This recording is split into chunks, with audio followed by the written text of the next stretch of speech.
السلام علیکم ورحمۃ اللہ وبرکاتہ۔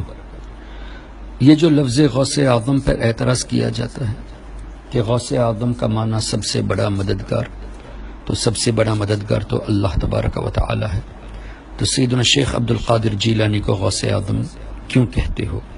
یہ شرک ہوگا۔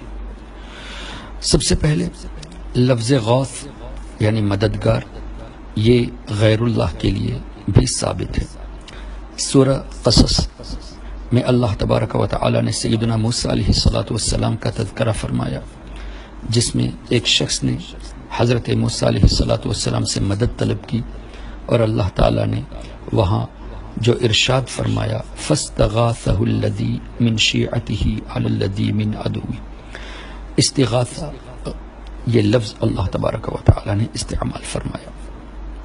اب رہی بات مددگار ہونا، یہ تو اللہ نے اپنے ولیوں کو مددگار بنایا ہے، انبیاء کرام کو بنایا ہے، اولیاء کرام کو بنایا ہے، جیسا کہ واضح طور سے قرآن کریم سے ثابت ہے۔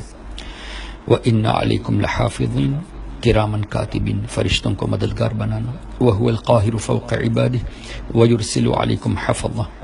اسی طرح اللہ کے نبی صلی اللہ علیہ وسلم اور نیک بندوں کو مددگار بنانا، انما ولیکم اللہ ورسولہ والذین آمنوا الذین یقیمون الصلاة ویؤتون الزکاة وهم راکعون فإن اللہ هو مولاه وجبریل وصالح المؤمنین والملائکۃ بعد ذلک ظہیر۔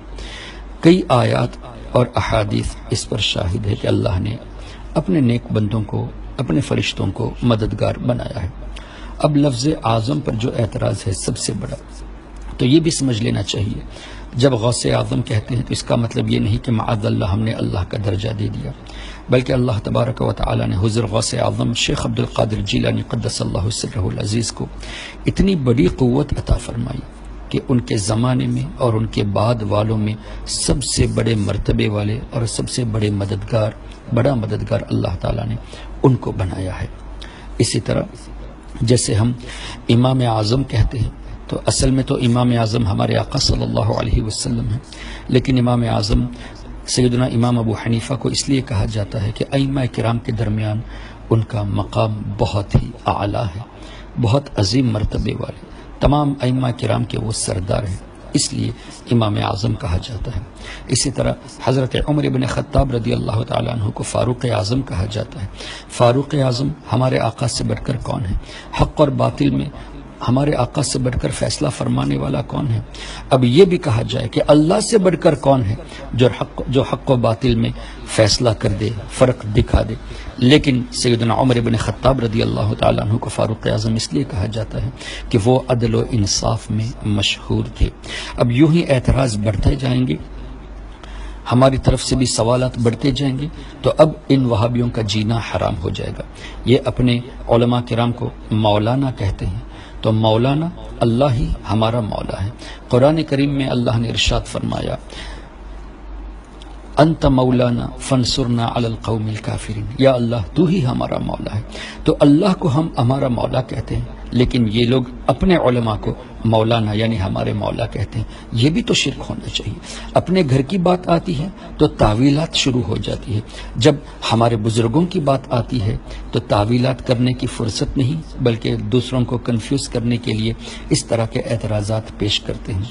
اللہ تبارک و تعالی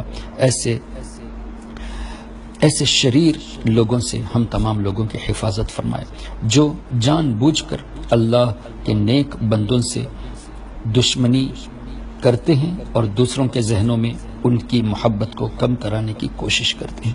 یاد رہے، کسی مسلمان کو تکلیف دینا یہ اتنا عظیم گناہ ہے کہ حدیث پاک کی روشنی میں جس نے کسی مسلمان کو ایذا دی، اللہ کے رسول نے فرمایا اس نے گویا مجھے ایذا دی، اور جس نے مجھے ایذا دی اس نے گویا اللہ کو ایذا دی، اللہ کو تکلیف دی۔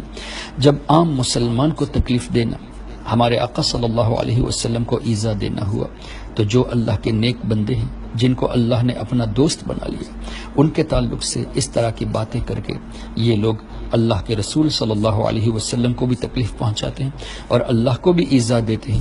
اور ایسے ہی لوگوں کے لیے غالباً فرمایا گیا کہ جو میرے ولی سے دشمنی کرتے ہیں، جیسا کہ اللہ نے فرمایا حدیث قدسی میں، جو میرے ولی سے دشمنی کرتا ہے میرا اس سے اعلان جنگ ہے۔ اعلان جنگ کیا مطلب؟ کیا کوئی اللہ سے جہاد کر سکتا ہے؟